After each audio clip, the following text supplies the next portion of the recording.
حدیث میں آتا ہے، ابن عباس سے روایت ہے کہ رسول اللہ صلی اللہ علیہ وسلم نیند سے بیدار ہوئے اور نیند کے آثار کو ختم کرنے کے لیے چہرے پر ہاتھ پھیرنے لگے. کس طرح؟ جیسے بچے کرتے ہیں نا، مٹھیاں بند کر کے اور آنکھوں کے اوپر ہاتھ پھیرنا. اور پھر اسی طرح اگر انسان یہ سمجھتا ہے کہ اس کا جسم اکڑا ہوا ہے یا کسی اور جگہ پر اس کو خود اپنے آپ کو دبانے کی ضرورت ہے، تو اپنی طبیعت کے مطابق آپ خود کو جگانے کے لیے کوئی بھی طریقہ اختیار کر سکتے ہیں. بعض لوگ اکوپریشر کے ساتھ اپنی ٹریٹمنٹ خود کرتے رہتے ہیں. اگر کسی بھی طرح آپ کو صبح اٹھنے میں مشکل پیش آتی ہے، کسی بیماری کی وجہ سے، کسی ایسی تھکاوٹ کی وجہ سے کہ ساری رات سونے کے باوجود آپ نہیں جاگ پاتے پراپر طریقے سے، تو اس صورت میں آپ کو ضرور ایسے طریقے سیکھ لینے چاہیے کہ جب اٹھیں آپ تو واقعی فریش ہوں اور دن کا آغاز پراپر طریقے سے کر سکے. کیونکہ جس چیز کا آغاز اچھا نہ ہو اس کا انجام کیا اچھا ہوگا. تو اس میں ہمیں بہت کانشیسلی اور بہت توجہ کے ساتھ اپنی اصلاح کے طریقے سوچنے ہیں کہ ہم جب اٹھیں تو ایک تو سنت کے مطابق عمل کریں، اور اس کے علاوہ اگر ہمیں کسی بھی طرح سے ضرورت ہے اپنے علاج کی تو اس پر بھی توجہ دیں. سو کر اٹھنے کے بعد ہاتھ وغیرہ دھو لینے چاہیے. رسول اللہ صلی اللہ علیہ وسلم نے فرمایا، جب تم میں سے کوئی نیند سے بیدار ہوا تو اپنے ہاتھ کو وضو کے پانی میں ڈالنے سے پہلے دھو لے، اس لیے کہ تم میں سے کوئی یہ نہیں جانتا کہ رات کو اس کا ہاتھ کہاں تھا. ابھی تو ٹیپ وغیرہ ہوتی ہے نا، تو ٹیپ کو تو آپ ویسے ہی کھول لیتے ہیں، لیکن جب باقاعدہ کوئی ایسے لوٹے وغیرہ یا ایسی چیزیں نہیں ہوتی تھی، وضو کے لیے پانی لپ بھر کے، یعنی اب تو ہے نا کہ مگ وغیرہ ہوتے ہیں اس کے ذریعے لوگ پانی نکال لیتے ہیں، لیکن پہلے زمانے میں اور آج بھی بہت سی جگہوں پر ایسے حالات ہیں کہ لوگ ہاتھوں سے ہی پانی لیتے ہیں. تو گندے ہاتھ کو پانی میں نہیں ڈالنا چاہیے. پھر اسی طرح ایک اور حدیث میں آتا ہے، حذیفہ رضی اللہ عنہ سے روایت ہے کہ نبی صلی اللہ علیہ وسلم جب رات کو نیند سے بیدار ہوتے تو اپنا منہ مسواک سے صاف کرتے. نبی صلی اللہ علیہ وسلم نے فرمایا، جب تم میں سے کوئی نیند سے بیدار ہو اور وضو کرے تو 3 مرتبہ ناک میں پانی ڈال کر جھاڑے، کیونکہ شیطان اس کی ناک کے بانسے میں رات گزارتا ہے. ٹھیک ہے، بیسیکلی یہ ساری چیزیں وضو میں شامل ہیں. یعنی سب سے پہلے ہاتھ دھونا، پھر اس کے بعد کلی وغیرہ کرنا، ناک صاف کرنا، منہ دھونا. رسول اللہ صلی اللہ علیہ وسلم نے فرمایا، جب آدمی رات کو سو جاتا ہے تو شیطان اس کی گدی پر 3 گرہیں لگا دیتا ہے. ہر گرہ پر یہ پھونک دیتا ہے کہ ابھی تو بہت رات ہے، سو جاؤ. پھر اگر آدمی بیدار ہو گیا اور اللہ کا ذکر کیا تو ایک گرہ کھل جاتی ہے. اگر اس نے وضو کر لیا تو دوسری گرہ کھل جاتی. اس کے بعد اگر اس نے نماز پڑھ لی تو تیسری گرہ بھی کھل جاتی، اور وہ صبح کو تازہ دم اور خوش مزاج ہو کر اٹھتا ہے. ورنہ تمام دن بد دل اور سست جسم رہتا ہے. یعنی اگر آپ اٹھتے ہیں اور وضو نہیں کرتے، نماز نہیں پڑھتے، تو آپ کی کیفیت اس طرح نہیں ہوتی جو ایک پراپر طریقے سے وضو اور نماز پڑھنے والے کی ہوتی.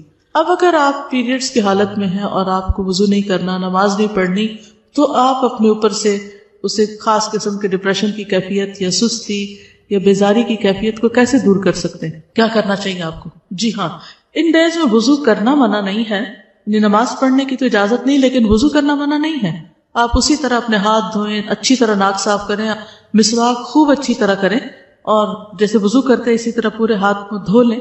اگر نہانا چاہے تو نہا بھی سکتے ہیں، نہانا بھی منع نہیں ہے. اور پھر اگر کوئی اور کام کاج کر رہے ہیں تو چلتے پھرتے بھی ذکر اذکار کرتے رہیں، تو انشاءاللہ وہ جو کیفیت ہے ایک گھٹن کی سی یا تنگی کی، وہ دور ہو جائے گی. ٹھیک ہے، یہ بتائیے کہ آپ لوگ مسواک کتنے منٹ تک کرتے ہیں؟ تقریباً مسواک کتنی دیر تک کرتے ہیں؟ کتنے لوگ 15 منٹ کرتے ہیں؟ میں 15 منٹ مسواک کرتی ہوں، مسلسل 15 منٹ. کیونکہ مسواک ایسی چیز نہیں ہوتی ٹوتھ برش کی طرح کہ جس کو آپ 2 دفعہ ادھر ادھر کریں اور آپ کا منہ صاف ہو جائے. کیونکہ اگر آپ ایک ایک دانت کو باہر سے اور اندر سے اور پھر تالو اور پھر ٹنگ اور پورے ایریے کو، حتیٰ کہ آپ اپنے ٹانسلز وغیرہ ہیں وہاں تک اگر آپ مسواک لے جاتے ہیں اور پوری طرح کلین کرتے ہیں تو اتنا ٹائم تو کہیں گیا ہی نہیں. اس وقت بھی میری تسلی نہیں ہوتی کہ باقی چھوڑ دینا چاہیے، صرف یہ ہوتا ہے کہ بہت وقت جا رہا ہے تو اس لیے چھوڑنا پڑتا ہے. 3 منٹ میں کوئی بھی مسواک نہیں ہوتا، اور نہ دانت صاف ہوتے ہیں نہ منہ صاف ہوتا ہے. اس کو تھوڑا سا انکریز کر لیجیے. اگر آپ سمجھتے ہیں کہ آپ کے لیے مشکل ہے کہ آپ اٹھے ہی دیر سے، کیونکہ جو دیر سے اٹھے گا وہ یہ نہیں کر سکے گا، اس کے لیے آپ کو 15 منٹ کم از کم پہلے اٹھنا پڑے گا. اور اگر آپ دیر سے اٹھے کسی وجہ سے اور اس وقت آپ کو وقت نہیں ملا تو آپ کیا کر سکتے ہیں؟ واک کے دوران یا کسی بھی اور کام کاج کے دوران آپ مسواک کرتے رہیں. مثلاً اگر آپ ایک اسٹریچ میں نہیں کر سکتے تو 2-3 وقفوں میں کر لیں، لیکن صحیح معنوں میں منہ کی صفائی اگر ہو جائے تو آپ بہت سے امراض سے بچ سکتے ہیں. اور بہت سے لوگوں کو جو منہ سے اسمیل آنے کی بیماری ہوتی اور اس سے دوسروں کو کس قدر اذیت ہوتی، فرشتوں کو بھی اذیت ہوتی. اب آپ دیکھیے آپ نماز پڑھ رہے ہیں اور آپ کے منہ سے اسمیل آ رہی, آپ کے پاس کھڑے ہونے والوں کو سخت تکلیف ہو رہی, ان کی نماز کا بھی خشوع ختم ہو گیا اور فرشتے بھی آپ سے دور ہو گئے کہ آپ کے منہ سے اسمیل آئے چلے جا رہی. تو کیا اس کا علاج کرنا ہمارا فرض نہیں؟ تو اس کے علاج میں سب سے اہم نسخہ کیا ہے؟ مسواک کرنا اور کافی دیر تک کرنا, حتیٰ کہ یہ بیماری ختم ہو جائے. صرف چند چیزیں, کوئی سونف کھا لیے, کوئی الائچی کھا لی, تو اس سے تو وقتی طور پر آپ اس کو فریش کر سکتے کہ ان چیزوں کی خوشبو آ جائے آپ کے منہ سے, لیکن آپ کی سانس کے ساتھ جو گندگی آ رہی ہے وہ نہیں رک سکتی جب تک آپ اس کا پراپر علاج نہیں کرتے. اور اس کے علاج میں نمبر 1 نسخہ یہی ہے کہ صبح سویرے اچھی طرح مسواک کریں, زبان اور تالو اور پورے منہ کے ہر حصے کو اچھی طرح صاف کریں, کیونکہ نبی صلی اللہ علیہ وسلم ایسی فوڈ بھی استعمال نہیں کرتے تھے کہ جس کی وجہ سے منہ سے اسمیل آئے, کیونکہ آپ نے فرمایا کہ میں اس سے بات کرتا ہوں جس سے تم نہیں کرتے. تو ذکر کی حالت میں تو ہم بھی اللہ سے بات کر رہے تھے. پھر اسی طرح یہ ہے کہ صبح اٹھتے وقت کچھ دعائیں بھی پڑھنی چاہیے. اب یہ نہیں کہ آپ سارا وضو وغیرہ کر کے پھر آ کے سو کے اٹھنے کی دعا پڑھ رہے ہیں. سو کر اٹھنے کی دعا کب پڑھی جائے گی؟ فوراً بعد.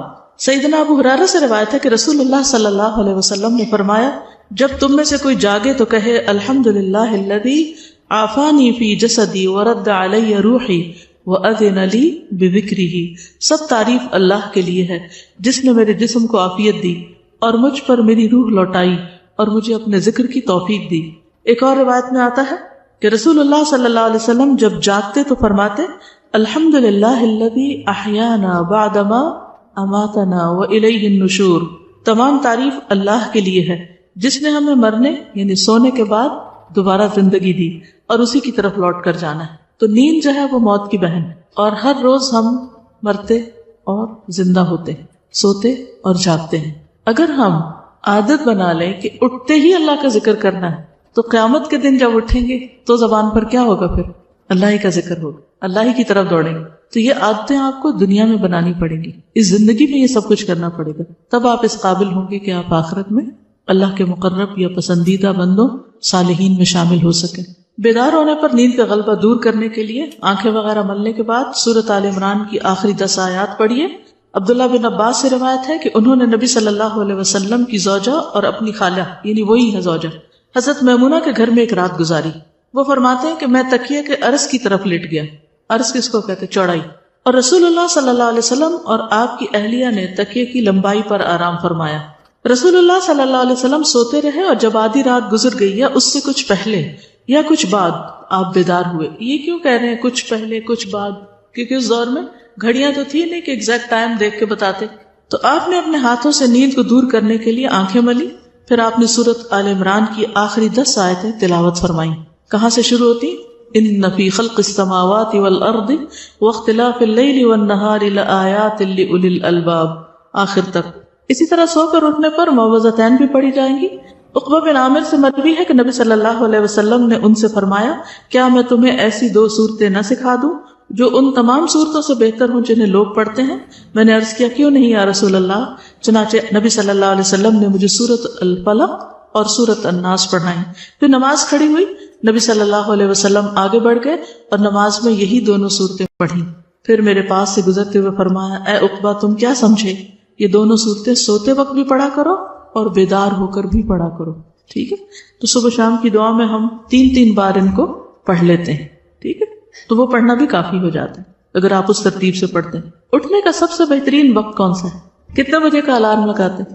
آپ نے کبھی دیکھا بچوں کی کتابیں اس میں 7 بجے کے الارم کی گھڑی بنی ہوتی ہے اور وہ اٹھتے ہی 7 بجے ہیں, اور بچپن سے ان کے ذہن میں یہ بات پڑ جاتی ہے کہ شاید اٹھنے کا وقت ہی 7 بجے ہے. تو ہمارے دین میں صبح اٹھنے کا وقت جو ہے وہ اذان سے بھی پہلے کا ہے. اگر آپ اس کی عادت ڈال لیں تو کچھ مشکل نہیں, صرف یہ کہ اٹھنے کا ایک وقت فکس کر لیں. جب وہ ٹائم فکس ہو جاتا ہے تو پھر آپ کی بایولوجیکل کلاک جو ہے وہ آپ کو جگا دیتی, پھر اس کے بعد سونا بوجھل لگنے لگتا ہے. ابو مسلم کہتے ہیں کہ میں نے ابو ذر رضی اللہ عنہ سے پوچھا رات کے کس حصے میں قیام کرنا سب سے افضل ہے؟ ابو ذر نے کہا میں نے بھی رسول اللہ صلی اللہ علیہ وسلم سے یہی سوال کیا تھا جس طرح تم نے مجھ سے سوال کیا. آپ نے فرمایا رات کے پچھلے پہر یا نصف رات میں, لیکن ایسا کرنے والے بہت تھوڑے ہیں. نصف رات کے بعد اٹھنے والے بہت تھوڑے ہیں, اور اس کے بھی آخری حصے میں فجر سے کچھ دیر پہلے ہو جائے تو یہ بھی بہت کم لوگ اٹھتے ہیں, لیکن اٹھنے کا یہ وقت بہت بہترین ہے. اس وقت میں اٹھنے والے کا اجر کیا ہے؟ رسول اللہ صلی اللہ علیہ وسلم نے فرمایا جنت میں ایسے بالا خانے بھی ہیں جن کا اندرونی حصہ باہر سے نظر آتا ہے اور بیرونی حصہ اندر سے نظر آتا ہے. جیسے آپ دیکھیے دیوار کے باہر تو نہیں آپ دیکھ سکتے, کہاں سے دیکھ پا رہے ہیں؟ شیشے سے. ایک دیہاتی نے پوچھا یا رسول اللہ صلی اللہ علیہ وسلم یہ کس کے لیے, یعنی اتنے خوبصورت گھر کس کے ہوں گے؟ فرمایا اس شخص کے لیے جو اچھی بات کرے, کھانا کھلائے, اور جب لوگ رات کو سو رہے ہوں تو صرف اللہ کے لیے نماز ادا کرے. جب لوگ سو رہے ہوں تو صرف اللہ کے لیے نماز ادا کرے. ایسے لوگوں کو وہاں بنے بنائے گھر ملیں گے. دنیا میں اگر کوئی آپ سے یہ کہے کہ آپ رات کے اس حصے میں اٹھ جائیں تو آپ کو اتنا بہترین گھر ملے گا, تو کتنے لوگ ضرور اٹھیں گے؟ سبھی اٹھیں گے, کوئی بھی نہیں سوئے گا. کیوں؟ کیونکہ یقین ہوگا نا ان کو. آخرت کے بارے میں ہمیں شاید یقین نہیں ہے کہ ہم کچھ کریں گے تو اس کا کچھ فائدہ ہے.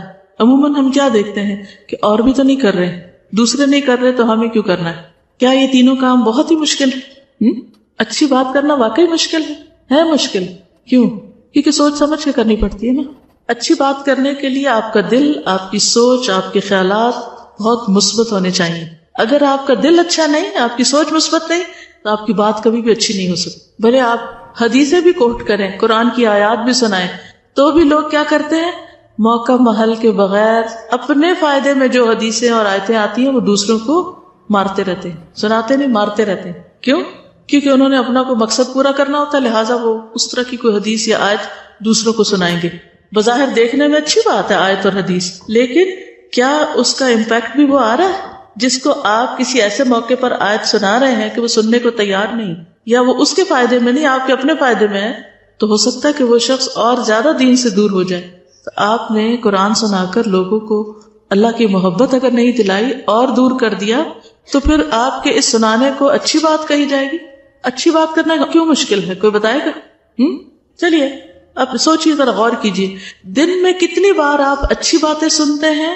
کلاسز وغیرہ کو چھوڑ دیجیے, عام روزمرہ زندگی کی بات ہے, اور لوگوں کے ساتھ معاملہ کرنے کی, گھر والوں کی, آپ کے بہن بھائی آپ سے جو باتیں کرتے ہیں یا آپ ان سے جو بات کرتے ہیں, یا اپنے نیبرز کے ساتھ یا اپنی کلاس فیلوز کے ساتھ انفارمل جو آپ کی باتیں ہوتی ہیں, یا آپ کو جو سننے کو ملتی ہیں دوسروں سے, آپ کچھ بتائیں گے کہ ان میں سے کتنی فیصد باتوں پہ آپ بہت خوش ہوتے ہیں, آپ کا دل خوش ہو جاتا ہے, آپ کی روح سیراب ہو جاتی ہے, اور آپ کے اندر ایک موٹیویشنل لیول بڑھ جاتا ہے.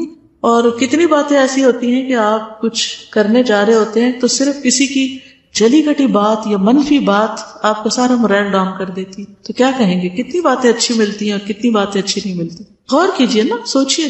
دیکھیے اس بات پر میں کیوں ٹھہری ہوں کہ اگرچہ بات ہو رہی تھی صبح جلدی اٹھنے کی, لیکن بعض لوگ تہجد بھی پڑھ لیتے ہیں, صبح جلدی بھی اٹھ جاتے ہیں, لیکن بات اچھی نہیں کرنا جانتے. دوسری بات جو تھی وہ تھی کھانا کھلانا, اور تیسری بات جب لوگ رات کو سو رہے ہوں تو صرف اللہ کے لیے نماز ادا کرنا, صرف اللہ کے لیے, دکھاوے کے لیے نہیں. نبی صلی اللہ علیہ وسلم نے فرمایا اللہ تعالیٰ 3 قسم کے لوگوں سے محبت کرتا ہے. جاننا چاہتے ہیں کہ وہ کون ہے؟ اور پھر یہ بھی دیکھیے کہ کیا ہم ان میں ہیں کہ نہیں. ان پر ہنستا ہے اور ان سے خوش ہوتا ہے.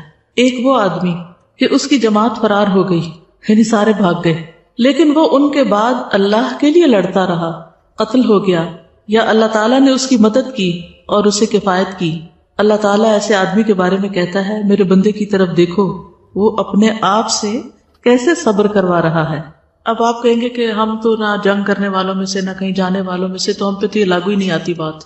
کس اور موقع پر ایسا ہو سکتا ہے کہ کسی چیز سے سب بھاگ جائے اور آپ پھر بھی جمے رہیں؟ صفائی ڈیوٹیز, ٹھیک ہے, یعنی سب بھاگ گئے, سب چلے گئے, سب چھوڑ گئے چیزیں یا کام پورا نہیں کیا, اور آپ ایک ایک کا کام پیچھے سے سمیٹ رہے ہیں, چیزیں اکٹھی کر رہے ہیں, اور بڑبڑا بھی نہیں رہے, اور صرف اللہ کی خاطر سب کچھ کر رہے ہیں. اکیلے کام کرنا پھر مشکل تو ہوتا ہے, لیکن اتنا مشکل نہیں. جب آپ کے ساتھ والے چلے جاتے کسی کام کو چھوڑ کر, اس وقت کوئی بھی اچھا کام کرنا اور اس پر جمے رہنا وہ سب سے مشکل وقت ہوتا ہے. ایسے بندے سے اللہ محبت کرتا ہے کہ جب کوئی نہ کر رہا ہو اور وہ خیر اور بھلائی کا کام کرتا رہے. مثلا جب سب نماز پڑھ رہے ہوتے ہیں تو ان کے ساتھ مل کے نماز آسان ہوتی ہے, لیکن جب فرض پڑھ کے سارے ادھر ادھر کھسک جائے تو آپ کے لیے سنت نفل پڑھنا کتنا مشکل ہوتا ہے. اور اس وقت آپ پھر جم کے لگے رہے کہ نہیں مجھے تو اپنے رب کی خاطر یہ کام کرنا ہی ہے. تو جب کوئی نہ کر رہا ہو اس وقت نیکی کا کام کرنا یہ زیادہ اجر و ثواب کا باعث ہے. دوسرا وہ آدمی جس کی بیوی خوبصورت اور اس کے پاس بہترین نرم بستر ہے, لیکن وہ قیام کرنے کے لیے رات کو کھڑا ہو جاتا ہے. اللہ تعالیٰ کہتا ہے میرے بندے نے اپنی شہوت کو ترک کر دیا اور میرا ذکر کر رہا ہے اور مجھ سے سرگوشی کر رہا ہے. اگر یہ چاہتا تو سو بھی سکتا تھا, آرام بھی کر سکتا تھا, لیکن اس نے سب آرام اس لیے چھوڑا کہ مجھ سے بات کرے آ کر. ہم میں سے اکثر لوگ اللہ سے محبت کے بڑے دعوے کرتے ہیں, لیکن ہم کس کس موقع پر اس کا عملی ثبوت بھی دیتے ہیں. جس سے ہمیں محبت ہوتی ہے ہمارا کیا دل چاہتا ہے کہ ہم اس سے اکیلے میں بات کریں, نہیں اکیلے میں بات کریں. مجھے حیرت ہوتی ہے کہ ہم کہتے ہیں ہمیں اللہ سے بڑی محبت ہے اور اکیلے میں اس وقت جب سب سو رہے ہوں ہم بات کرنے کے لیے اٹھے ہی نہ اور تیار ہی نہ ہو. کیسی محبت ہے. صرف اس وقت تو ہم اللہ کا نام لے لیں جب اور لوگ بھی لے رہے ہوں, اور اس وقت چھوڑ دیں جب اور کوئی نہ لے رہا. تو اپنے آپ کا جائزہ لیجئے کہ وہ کون کون سے مواقع ہیں کہ جب لوگ اللہ کا ذکر چھوڑ دیتے ہیں اور آپ کرتی رہتی, جب لوگ نمازیں مختصر کر دیتے ہیں, ادھر ادھر بھاگ جاتے ہیں اور آپ پڑھتی رہتی, جب اور کوئی قرآن گھر میں نہیں پڑھ رہا ہوتا تلاوت جیسے صبح کی اور آپ اس وقت پڑھ رہے ہوتے ہیں. آپ کا بھی دل چاہ رہا ہوتا ہے کہ سب سو گئے نماز پڑھ کے میں بھی سو جاؤں, لیکن آپ چپکے سے کھسک کے باہر نکل جاتے ہیں اور آپ اپنی تلاوت شروع کر دیتے ہیں. تو ان سارے مواقع کا جائزہ لیجئے کہ جہاں لوگ جب چھوڑ جائیں کسی خیر بھلائی کے کام کو یا کسی ایسی جگہ جہاں دنیاوی لذت اور آرام ہے اور آپ اللہ کی خاطر اس کو چھوڑ کر اللہ کی طرف یکسو ہو جائیں. تیسرے وہ آدمی جو قافلے سمیت سفر پر ہو, سب جا رہے ہیں اکٹھے کئی ٹرپ پر, وہ رات کو کچھ حصہ جاگنے اور چلنے کی وجہ سے چور چور ہو گئے ہیں, بالآخر سو گئے ہیں, لیکن وہ خوشی اور ناخوشی میں سحری کے وقت اٹھ کھڑا ہو اور نماز پڑھنی شروع کر دے. مجھے لگتا ہے یہ تینوں میں سے زیادہ بلند درجے پر ہے, کیونکہ ایسے وقت میں تو انسان کو اپنے ہوش و حواس قائم رکھنا مشکل ہو جاتا ہے. عموماً جب لمبے سفر سے آتے ہیں تو کیا دل چاہتا ہے کہ وہیں سے نماز پڑھ کے ہی آ جائیں, گھر آ کے نماز نہ پڑھنی پڑے. تو تھکاوٹ کے وقت میں اٹھ کر اللہ کی عبادت کرنا, اللہ کا ذکر کرنا, یہ ان کاموں میں سے ہے جن پر اللہ تعالیٰ آپ سے محبت کرتے ہیں. پھر تہجد کا وقت قبولیت کا خاص وقت ہے. سیدنا ابو ہریرہ سے روایت ہے کہ رسول اللہ صلی اللہ علیہ وسلم نے فرمایا, ہمارا مالک اور رب تبارک و تعالی ہر رات کو جس وقت آخری انتہائی رات باقی رہ جاتی آسمان دنیا کی طرف نزول فرماتا ہے اور ارشاد فرماتا ہے, کون ہے جو مجھ سے دعا کرے تو میں اس کی دعا قبول کروں, کون ہے جو مجھ سے مانگے تو میں اس کو عطا کروں, کون ہے جو مجھ سے مغفرت اور بخشش چاہے تو میں اس کو بخش دوں. اللہ کا قرب حاصل کرنے کا ذریعہ. ابو امامہ سے روایت ہے کہ رسول اللہ صلی اللہ علیہ وسلم نے فرمایا کہ نماز تہجد کی پابندی کرو, کیونکہ یہ پابندی تم سے پہلے قوموں کے نیک لوگوں کا طریقہ اور شعار رہا ہے, اور یہ تمہارے لیے اپنے رب کا قرب حاصل کرنے کا بہترین طریقہ ہے اور کوتاہی کو مٹانے والا اور گناہوں سے باز رکھنے والا ہے. یعنی تہجد انسان کے اندر ایسی طاقت پیدا کرتے ہیں کہ انسان برائیوں سے بچ جاتے ہیں, برائیوں کی اٹریکشن کم ہو جاتی ہے. پھر شکر گزاری کا ذریعہ ہے. سیدنا مغیرہ بن شعبہ سے روایت ہے کہ رسول اللہ صلی اللہ علیہ وسلم نے اس قدر طویل قیام فرمایا, یعنی رات کو لمبی نماز پڑھی کہ آپ کے قدم مبارک سوج گئے. تو آپ سے عرض کیا گیا, آپ ایسا کیوں کرتے ہیں جبکہ آپ تو گناہوں سے پاک ہیں؟ آپ نے فرمایا, کیا اللہ سبحانہ وتعالیٰ کے لیے زیادہ شکر کرنے والا بندہ نہ بنوں جو اس نے احسان مجھ پر کیا, یعنی شکر گزاری میں زیادہ عبادت نہ کروں. پھر اسی طرح یہ کہ اگر آپ تہجد پڑھ رہے ہو تو اس وقت اگر آپ کو قرآن مجید کا کچھ حصہ زیادہ یاد ہے تو آپ زبانی پڑھ سکتے ہیں, ورنہ مصحف کھول کے بھی پڑھ سکتے ہیں تاکہ طویل قیام ہو, طویل قرات ہو. نبی صلی اللہ علیہ وسلم رات کی نماز میں قرات کبھی بلند آواز سے کرتے اور کبھی آہستہ آواز سے, دونوں طرح کر سکتے ہیں. اور آپ نے دیکھا ہوگا کہ کبھی طبیعت ایسی ہوتی ہے کہ دل چاہتا ہے کہ بلند پڑھا جائے, اور کبھی کبھی صبح اٹھ کے دل چاہتا ہے کہ آہستہ آہستہ ہی ٹھیک ہے. تو دونوں طریقے موجود ہیں. عاصم بن حمید فرماتے ہیں کہ میں نے حضرت عائشہ سے سوال کیا کہ رسول اللہ صلی اللہ علیہ وسلم اپنا قیام اللیل کس چیز سے شروع فرماتے؟ انہوں نے کہا, تم نے مجھ سے وہ بات پوچھی جو پہلے کسی نے نہیں پوچھی. جب نماز کے لیے کھڑے ہوتے تو کہتے اللہ اکبر 10 بار, الحمدللہ 10 بار, سبحان اللہ 10 بار, لا الہ الا اللہ 10 بار, استغفر اللہ 10 بار, اور پھر دعا پڑھتے اللہم اغفر لی واہدنی وارزقنی وعافنی, اور پھر آخر تک قیامت کے دن کی تنگی سے بھی پناہ مانگتے. ایک اور دعا ہے, سیدنا عباس سے مروی ہے کہ رسول اللہ صلی اللہ علیہ وسلم جب رات میں تہجد کے لیے کھڑے ہوتے تو فرماتے اللہم لک الحمد انت قیم السماوات والارض ومن فیہن ولک الحمد لک ملک السماوات والارض ومن فیہن, آخر تک. صحیح بخاری کی روایت ہے, اس کا ہم نے پوسٹر بھی الگ بنا کے رکھا ہوا, جن لوگوں کو زبانی نہ آتی ہو وہ دیکھ کے بھی پڑھ سکتے ہیں. پھر فجر کی سنتوں کے بعد تھوڑی دیر کے لیے دائیں پہلو پہ لیٹنا, نبی صلی اللہ علیہ وسلم کا یہ طریقہ تھا. پھر نماز فجر کے بعد رسول اللہ صلی اللہ علیہ وسلم کا عمل یہ تھا کہ جب آپ فجر ادا کر لیتے تو اپنی جگہ پہ بیٹھے رہتے فجر کی نماز کے بعد, یہاں تک کہ سورج اچھی طرح نکل آتا.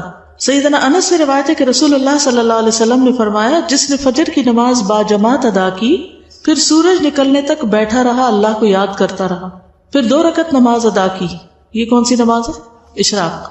تو اسے مکمل ایک حج اور ایک عمرے کا ثواب ملے گا.